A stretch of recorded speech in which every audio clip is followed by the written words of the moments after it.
ছোট মেয়ে আলুর ফ্রেঞ্চ ফ্রাই খেতে ও খুব পছন্দ করে। ওকে আজকে বিকালবেলা ভেজে দিয়েছিলাম, ও কিন্তু মজা করে খাচ্ছিল। ও খাওয়ার সময় বলতেছিল একটু ভিডিও করার জন্য, তাই আমি ভিডিও করতেছিলাম। তো আজকে আমি আপনাদেরকে যে বিষয়টা শেয়ার করব, দেখেন বাচ্চাদেরকে নিয়ে যেসব আপু ভাইয়ারা পেজে কাজ করে, তারা কিন্তু বাচ্চাদেরকে দিয়ে ভিডিও করানো অনেক কষ্টের একটি কাজ। কারণ বাচ্চাদেরকে আপনি যেভাবে বলবেন বাচ্চারা কিন্তু ঠিক সেভাবে করতে পারে না। আমি ২-৩ বার ওর ভিডিওটা করেছি, দেখেন ও কিন্তু একবারও পারফেক্টভাবে ভিডিওটা করতে পারে নাই।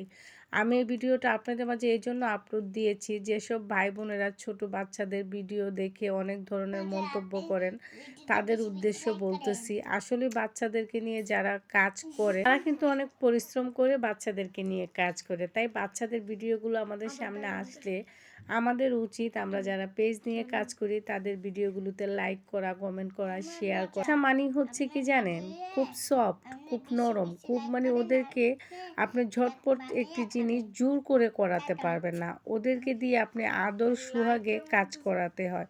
সেটা কিন্তু সবার পক্ষে সম্ভব।